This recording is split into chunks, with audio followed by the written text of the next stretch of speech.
മാഷിന്റെ സുഹൃത്ത് ഷുക്കൂർ വക്കീൽ ഷുക്കൂർ വക്കീലിന്റെ ഒരു കുറിപ്പ് കണ്ടു. അദ്ദേഹം പറയുന്ന എന്താ, അദ്ദേഹം ഒരു കേസിന്റെ വിശദാംശങ്ങൾ ആണ് അതിൽ രേഖപ്പെടുത്തിയിരിക്കുന്നത്. അദ്ദേഹം പറയുന്നത് എന്താന്ന് വെച്ച് കഴിഞ്ഞാൽ, അടുത്ത കാലത്ത് ഈ പത്മരാജൻ എന്ന് പറഞ്ഞ ഒരാളെ മറ്റേ പോക്സോ കേസിൽ ശിക്ഷിച്ചല്ലോ, അങ്ങനെ ശിക്ഷിച്ചത് ശരിയല്ല എന്ന് DYSP ആയിരുന്ന റഹീം തന്നെ പറഞ്ഞിട്ടുണ്ട്.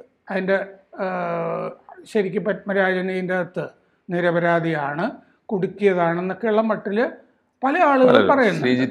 അതെ. അപ്പോൾ ഈ ഷുക്കൂർ വക്കീൽ പറയുന്നത് ഈ പാലത്തായി ഉൾപ്പെടുന്ന ആ ഭാഗത്തെ മഹല്ലുകൾ, ഈ മഹല്ലുകൾ മുഴുവൻ മുസ്ലിം ലീഗിന് സ്വാധീനമുള്ള മഹല്ലുകളാണ്. ആ മഹല്ലുകളിൽ ഒന്നിൽ മാടായിൽ ഒരു പെൺകുട്ടിയെ പീഡിപ്പിച്ച പോക്സോ കേസ് പ്രതിയായ ഒരു മുസ്ലിം ലീഗ് നേതാവ്, ആ മുസ്ലിം ലീഗ് നേതാവിന് വേണ്ടി അവിടെ വെള്ളിയാഴ്ച മോസ്കിൽ, മാടായി പള്ളിയിൽ ജുമുഅ പ്രാർത്ഥന നടത്തി. ആ പ്രാർത്ഥനയുടെ ഇടയ്ക്ക് സംസാരിക്കുമല്ലോ ഇമാം. അപ്പോൾ ഇയാളെ രക്ഷിക്കണം എന്നൊക്കെ ആവശ്യപ്പെട്ടു പ്രസംഗത്തിൽ എന്നാണ് ഷുക്കൂർ വക്കീൽ പറയുന്നത്. ഇതിൻ്റെ ഡീറ്റെയിൽസ് എന്താണെന്ന് വെച്ചാൽ, ഈ വടക്കേ മലബാറിൽ ഭൂരിപക്ഷം മഹല്ല് കമ്മിറ്റികളും ലീഗ് പ്രമാണിമാരാണ് നടത്തിക്കൊണ്ടിരിക്കുന്നത്. മുസ്ലിം ലീഗിൻ്റെ പ്രമാണിമാരുടെ കയ്യിലാണ് മഹല്ല് കമ്മിറ്റികൾ. ഇമാമുമാരെയൊക്കെ നിശ്ചയിക്കുന്നതും ഈ ലീഗ് പ്രമാണിമാരാണ്. മുദ്രിസ്, ഖത്തീബ്, സദർ എല്ലാവരെയും നിയമിക്കുന്നതൊക്കെ ലീഗ് പ്രമാണിമാരാണ്. ഈ മോസ്കുകളും മദ്രസകളും ഒക്കെ ലീഗുകാരുടെ ചൊൽപ്പടിയിൽ. ലീഗിന് പിരിവ് കൊടുത്തില്ലെങ്കിൽ ആരും സ്വർഗത്തിൽ പോവില്ല എന്നുള്ള നിലയാണ് ആ ഭാഗത്തുള്ളത്. അപ്പം ലീഗ് നേതാക്കൾ ഒരു മുസ്ലിം പെൺകുട്ടിയെ തന്നെ ആ ഭാഗത്ത് പീഡിപ്പിച്ചു, മാടായി ഭാഗത്ത്. ലീഗ് പ്രമുഖനാണ് പ്രതി. കേസ് അട്ടിമറിക്കാനായിട്ട് മോസ്കിനെ ഇവർ ഉപയോഗിക്കുകയാണ് ലീഗ് നേതാക്കൾ ചെയ്തത് എന്നാണ് ഷുക്കൂർ വക്കീൽ പറയുന്ന. അതിൻ്റെ രേഖയാണ് ഇനി. ഈ പെൺകുട്ടിയുടെ ബാപ്പ നൽകിയ ഒരു പരാതി, അവിടുത്തെ ചൈൽഡ് വെൽഫെയർ കമ്മിറ്റിക്ക് നൽകിയ പരാതി, അത് പോലീസിനൊക്കെ കൊടുത്തിട്ടുണ്ട്. ആ പരാതി ആണ് ഷുക്കൂർ വക്കീൽ പിന്നീട് പോസ്റ്റ് ചെയ്തിരിക്കുന്നത്.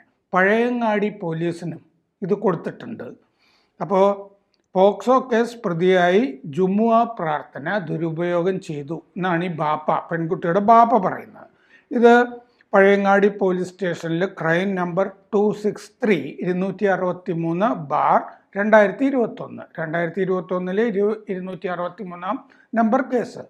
തളിപ്പറമ്പ് ഫാസ്റ്റ് ട്രാക്ക് കോടതിയിലെ കേസുണ്ടല്ലോ, അതിൻ്റെ നമ്പർ SC 800/2021.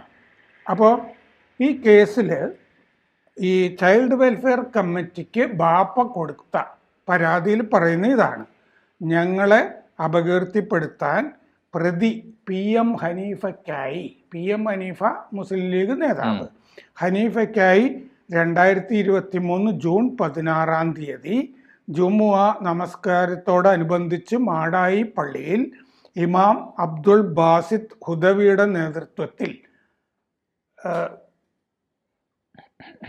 പ്രാർത്ഥന നടന്നു, പ്രസംഗവും നടന്നു. 2000-ഓളം വിശ്വാസികളെ അഭിസംബോധന ചെയ്ത് പ്രാർത്ഥനയിൽ ആഹ്വാനം നടത്തി. ഈ ബാപ്പയുടെയും ഈ പെൺകുട്ടിയുടെയും തന്നെ മഹല്ലാണ് ഈ ജുമുഅ പ്രാർത്ഥന നടത്തുന്ന ഈ പ്രതിക്ക് വേണ്ടിയിട്ട്.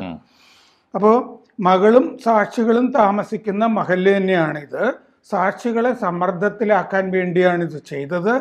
മാടായി പള്ളി മാലിക് ദിനാർ മസ്ജിദ് പരിപാലന committee president AC Abdul Rahman, secretary MP ആലി മുഹമ്മദ്, ട്രഷറർ M അഷ്റഫ് ഇവരുടെയൊക്കെ സാന്നിധ്യത്തിലാണ് ഈ സംഭവം നടന്നത്. ആരാധനാലയത്തിൻ്റെ പവിത്രയ്ക്ക് കളങ്കം ചേർത്തുന്ന നടപടിയായി പോയി ഇത്. 2023 ജൂലൈ 7 ഈ കേസിൽ വിസ്താരം ആരംഭിക്കാനിരിക്കെ ആയിരുന്നു ഈ ജുമുഅ പ്രാർത്ഥനയിൽ ഇത് പറഞ്ഞത്.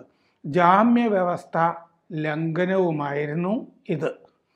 അപ്പോൾ 2021 ഒക്ടോബർ 28 ഇയാൾക്ക് ജാമ്യം കിട്ടി.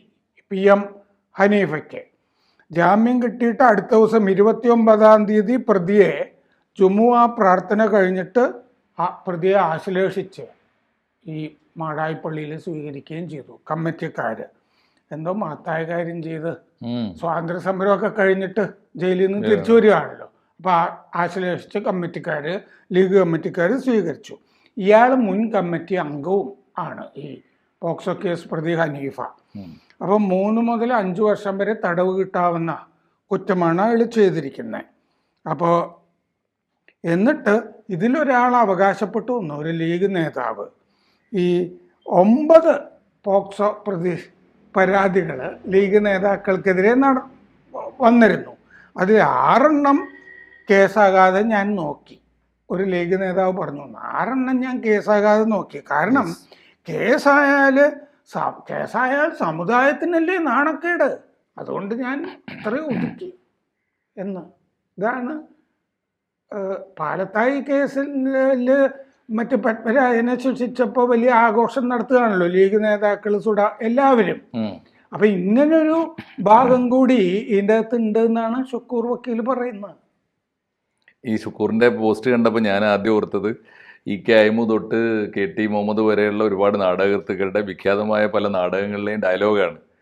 അങ്ങനെ ഉണ്ടല്ലോ പല ഹാജിയന്മാരായ കഥാപാത്രങ്ങളും. മാത്രമല്ല ഇത്തരം ഈ കഥാപാത്രങ്ങൾ മാത്രമുള്ള ഒരു പുസ്തകത്തിനാണ് ഇക്കുറി ബുക്കർ പ്രൈസ് കിട്ടിയിരിക്കുന്നത്, ബാനു മുഷ്താഖിൻ്റെ കർണാടകയിലെ. അപ്പോൾ ഇത് വളരെ സ്വാഭാവികമാണ്. ഇപ്പോൾ ഷുക്കൂർ പറഞ്ഞത് ഷുക്കൂറിന് പരിചയമുള്ള അദ്ദേഹത്തിൻ്റെ കക്ഷികളും ഒക്കെ ആയിട്ട് വരുന്ന നേരിട്ടറിയാവുന്ന വടക്കേ മലബാറിലെ കണ്ണൂർ കാസർഗോഡ് ജില്ലകളിലെ കേസാണ്. ഷുക്കൂർ മലപ്പുറത്താവാതിരുന്നത് നന്നായി. മലപ്പുറത്ത് മിക്കവാറും ഇത്തരം സമാനമായ എത്രയോ സംഭവങ്ങൾ ഞാൻ കാണുന്നുണ്ട്. ഇപ്പോൾ ആലോചിച്ച് നോക്കൂ നിങ്ങൾ. ബാനു മുഷ്താഖ് ഉന്നയിക്കുന്ന ഈ പ്രശ്നമാണ്, ആരുടെ കൂടെയാണ് ഇസ്ലാം, ആരുടെ കൂടെയാണ് മഹല്ല് കമ്മിറ്റി, ആരുടെ കൂടെയാണ് യഥാർത്ഥ അള്ളാഹു എന്നുള്ള ചോദ്യം. ആ പുസ്തകത്തിലെ ഒരു പ്രധാനപ്പെട്ട കഥ തന്നെ എന്താണെന്നറിയോ? ഒരിക്കലെങ്കിലും ദൈവമേ അങ്ങൊന്ന് പെണ്ണായി പിറക്കണം എന്നാ അവിടെ ഒരു പ്രാർത്ഥന. ദൈവമേ ഒരു നിമിഷത്തേക്കെങ്കിലും അങ്ങൊന്ന് പെണ്ണായി പിറക്കണം എന്നാണ് ബാനു മുഷ്താഖിൻ്റെ പ്രാർത്ഥന. ഞാൻ പറഞ്ഞത് ഇതിൻ്റെ ഒരു സ്ഥിതി ആലോചിച്ച് നോക്കൂ. ഈ മഹല്ലിലെ ഒരു പാവപ്പെട്ട പെൺകുട്ടി പിച്ച് ചീന്തപ്പെടുകയാണ്. ആരാണ് പ്രതി? അവിടുത്തെ ഏറ്റവും പ്രമാണിയായ പള്ളി കമ്മിറ്റി. പ്രമാണിമാർ പണവും പ്രതാപവും സ്വാധീനവും തറവാടിത്തൊക്കെ ഉള്ളവനാണല്ലോ പള്ളി കമ്മിറ്റി പ്രസിഡന്റ് ആവുക, അല്ലെങ്കിൽ പള്ളി കമ്മിറ്റിയിൽ ഉത്തരവാദപ്പെട്ട ആളാവുക. അയാൾ ആ നാട്ടിലെ ദുർബലയായ ഒരു കുട്ടി, ഒന്നുകൂടി പേര് പറയാം, PM ഹനീഫ. അപ്പൊ PM ഹനീഫയുടെ ഉപദ്രവം നേരിട്ട് പിച്ച് ചീന്തപ്പെട്ട അപമാനിതയായ പെൺകുട്ടിയും ആ പാവപ്പെട്ട കുടുംബവും ഉള്ള മഹല്ലിലാണ് ഈ പ്രാർത്ഥിക്കുന്നത്. ആർക്ക് വേണ്ടിയാണ് പ്രാർത്ഥന വേണ്ടത്? അപ്പോൾ ഒരു കാര്യം ഉറപ്പാണ്, എന്തുകൊണ്ടാണ് ഇവർ വിജയിക്കാത്തത്? ഞാനൊരു കേസ് ജയിക്കാൻ പോകുമ്പോൾ പ്രാർത്ഥന നടത്തിയിട്ട് എന്താ കേൾക്കാത്ത അറിയോ? ഈ ദൈവം അള്ളാഹു കൃത്യമായിട്ട് പറഞ്ഞിട്ടുണ്ട്, ദുർബലന്റെ പ്രാർത്ഥന ഞാൻ കൈയോടെ കൈക്കൊള്ളും, അപമാനിതന്റെ പ്രാർത്ഥന, മർദ്ദിതന്റെ പ്രാർത്ഥന. അതുകൊണ്ട് ആ പെൺകുട്ടിയുടെ കൂടെ ആയിരിക്കും പടച്ചോനുണ്ടാവുക എന്നതിൻ്റെ അർത്ഥം. ഇപ്പോൾ ഇതിന് സമാനമായ സംഭവങ്ങൾ മലപ്പുറത്ത് വ്യാപകമായിട്ട് ഈ ആഴ്ച തന്നെ ധാരാളം, നിങ്ങൾ സാറ് കാണാത്ത ഒരുപാട് ഫേസ്ബുക്ക് പോസ്റ്റുകളുണ്ട്. മമ്പാട്ടെ വിഖ്യാതനായ ഒരു മതപണ്ഡിതൻ, മമ്പാട് കേന്ദ്രീകരിച്ചുള്ള വിഖ്യാതനായ ഒരു മതപണ്ഡിതൻ, അദ്ദേഹത്തിൻ്റെ ശിഷ്യൻ തന്നെയായ ഒരു പോക്സോ ആൺകുട്ടിയെ ഉപദ്രവിച്ചതിൻ്റെ കേസ് വ്യാപകമായിട്ട് പുറത്തു വന്നിട്ട് മുൻകൂർ ജാമ്യത്തിന് കൊടുത്തിട്ട് ജാമ്യം കിട്ടുന്നത് വരെ അദ്ദേഹം ഇവിടുന്ന് മുങ്ങി. മതപ്രസംഗനാണ്, നിരന്തരമായി മതപ്രഭാഷണം നടത്തുന്നയാളാണ്. അദ്ദേഹം മുങ്ങിയിട്ട് മുൻകൂർ ജാമ്യം കിട്ടിക്കഴിഞ്ഞിട്ടാണ് തിരിച്ച് ലാൻഡ് ചെയ്തത്. അതുപോലെ ഒളിവിൽ പാർത്തു. ആ കേസ് ഉണ്ട്, അവിടെ നിലനിൽക്കുന്നുണ്ട്. ഇതുപോലെ തന്നെ ഇപ്പോൾ എൻ്റെ നാട്ടിൽ കൊണ്ടോട്ടിയിൽ ഈ ആയിരക്കണക്കിന് സ്ത്രീകൾക്ക് എന്താ പറയുക ക്ലാസ് എടുക്കുക, മതപ്രബോധന ക്ലാസ്സുകൾ എല്ലാ ആഴ്ചയിലും എടുത്തിരുന്ന, ആഴ്ചയിൽ 2 ദിവസം എടുത്തിരുന്ന ഒരു വലിയ പണ്ഡിതനുണ്ട്, വയനാട്ടുകാരനാണ്. അദ്ദേഹത്തെ ഒടുവിൽ ഒരു സ്ത്രീയെ പീഡിപ്പിച്ചതിനും ഉപദ്രവിച്ചതിനും അവിടുന്ന് ഓടിക്കുകയാണ് ചെയ്തത്. അതിപ്പോൾ നേരത്തെ ഈ പള്ളി കമ്മിറ്റി പ്രസിഡന്റ് പറഞ്ഞില്ലേ, ഈ സമുദായത്തിന് മാനക്കേടല്ലേ? ഈ ചർച്ച നടത്തിയിട്ട് എന്ത് ചെയ്യുന്നു പറയും, പാതിരാക്ക് ഈ എന്താ പറയുക ആക്രമിക്കപ്പെട്ട അല്ലെങ്കിൽ ഇരയെയും ഭർത്താവിനെയും രാത്രി വിളിച്ചു വരുത്തിയിട്ട് ഉസ്താദിനെയും വിളിച്ചു വരുത്തിയിട്ട് രാത്രി തീർത്തു. എങ്ങനെയാണെന്നറിയോ? കയ്യോടെ 25 ലക്ഷം രൂപ കൊടുത്തിട്ട് തീർത്തു. ഞാൻ കേട്ടതിൻ്റെ ഒരു തമാശ, തീർക്കാൻ മുൻകൈ എടുത്തവർ അതിൻ്റെയും കമ്മീഷൻ വാങ്ങിയെന്നാണ്. 25 ലക്ഷം രൂപ അവർക്ക് കൊടുക്കാൻ തീരുമാനിച്ചിട്ട് 2-3 കാര്യം ഓർത്തു നോക്കും. ഈ ഉസ്താദിൻ്റെ പെട്ടിയിൽ അപ്പം 25 ലക്ഷം എടുത്ത് കൊടുക്കാനുണ്ട്, യാതൊരു ബുദ്ധിമുട്ടുമില്ല, അത്ര സമ്പന്നരാണ് ഉസ്താദ്. രണ്ടാമത്തെ കാര്യം, ഇതിന് പോലും മദ്യം പറഞ്ഞ് കമ്മീഷൻ വാങ്ങുന്ന വേറെ സമുദായ നേതാക്കന്മാർ.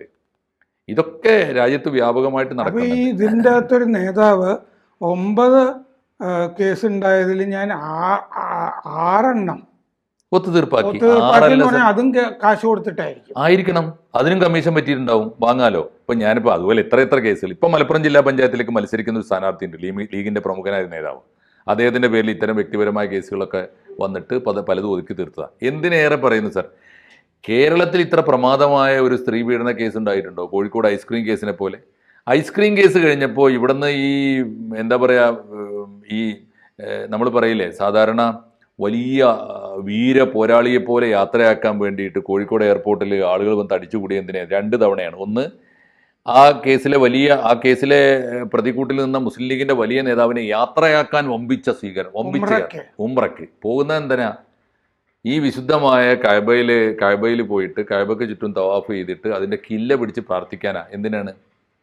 ഞാൻ ഈ ഉപദ്രവിച്ച പെൺകുട്ടികളുടെ ഒന്നും കേസ് ജയിപ്പിക്കരുതേ പടച്ചോനെ. പക്ഷെ അതിനു മുമ്പ് അദ്ദേഹം ഒരു കാര്യം പറഞ്ഞിരുന്നു, എന്നെ സംബന്ധിച്ച് പടച്ചോന് ഒരു പദ്ധതി ഉണ്ട് എന്ന് പറഞ്ഞിരുന്നു. ഇല്ലേ? സമൂഹത്തിന് നന്നാക്കാനുള്ള പദ്ധതി ഉണ്ടാവുമായിരിക്കും. അതാണല്ലോ അദ്ദേഹം. എന്നിട്ട് എന്തെല്ലാം കാര്യങ്ങൾ അതുപോലെ തിരിച്ചു വന്നപ്പോൾ ഓർമ്മയില്ലേ, തിരിച്ചു വന്നപ്പോൾ അതുപോലെ സ്വീകരണം കൊടുത്തിട്ടാണ് അവിടെ അന്ന് ഒരുപാട് അക്രമം നടന്നു. എന്തെല്ലാം. അപ്പൊ ഇതൊക്കെ കണ്ട നാടാണ്. ഇതൊക്കെയാണ് മുസ്ലിം ലീഗിന്റെ ഒരു ചരിത്രത്തിലുള്ള വഴികൾ എന്നൊക്കെ നമുക്കറിയാം. അപ്പോൾ ഇതിപ്പോൾ തീർച്ചയായിട്ടും ഇപ്പോൾ ഇത് പാലത്തായി കേസ് വന്നതുകൊണ്ട് ഈ സമയത്തിന് പ്രസക്തിയുണ്ട്. പാലത്തായി കേസിൽ 2 തരത്തിലുള്ള ശ്രദ്ധേയമാണ് പാലത്തായി കേസ്. ഒന്ന്, പാലത്തായി കേസ് രാഷ്ട്രീയ വിരോധം കൊണ്ട് അല്ലെങ്കിൽ മതപരമായ വൈരം കൊണ്ട് ആ അധ്യാപകന്റെ പേരിൽ കേസ് ഉണ്ടാക്കിയതാണ് എന്നൊരു വാദം ശക്തമായിട്ടുണ്ട്, തരത്തിൽ വന്നിട്ടുണ്ട്. പിന്നെ നമ്മുടെ ഒരു പൊതുവെയുള്ള ഒരു സംസ്കാരം, ഇപ്പോൾ രാഷ്ട്രീയമായാലും സാമുദായികമായാലും ഇപ്പം നടക്കുന്നതെന്ന് വെച്ചാൽ എതിരാളിക്കെതിരെ പ്രയോഗിക്കാവുന്ന ഏറ്റവും ശക്തവും വൃത്തികെട്ടതുമായ ആയുധമായിട്ട് ഈ കേസുകൾ മാറിയിട്ടുണ്ട്. ഒന്നുകിൽ പോക്സോ കേസ് കൊടുക്കുക, ഒന്നുകിൽ ഒരു പോക്സോ കേസിൽ 3 കേസുകളാണ് ഞാൻ കണ്ടിട്ടുള്ളത് മലബാറിൽ വ്യാപകമായിട്ട്. ഒന്നുകിൽ ഒരു പോക്സോ കേസ് കൊടുക്കുക, അല്ലെങ്കിൽ ഒരു സ്ത്രീ പീഡന കേസ് കൊടുക്കുക, അതും അല്ലെങ്കിൽ ഒരു ജാതി അധിക്ഷേപ കേസ് കൊടുക്കുക. ഏതെങ്കിലും ഇപ്പോൾ PV അൻവറൊക്കെ നിരന്തരം പ്രയോഗിക്കുന്ന പണി ഇതാ, ജാതി അധിക്ഷേപം എന്ന് വെച്ചാൽ എവിടെന്നെങ്കിലും ഒരു ആദിവാസിയെ കൊണ്ടുവരിക, പട്ടികവർഗ്ഗക്കാരിയെ കൊണ്ടുവരിക, അല്ലെങ്കിൽ കൊണ്ടുവന്നിട്ട് ചീത്ത പറയിക്കുക. സാറ് എൻ്റെ ശത്രുവാണെങ്കിൽ ഞാൻ അവരെ കൊണ്ടുവന്നിട്ട് സാറിനെ ചീത്ത പറയിക്കുക. അപ്പോൾ സാർ എന്തായാലും ഒന്ന് ചീത്ത തിരിച്ചു പിടിക്കുമല്ലോ, മതി.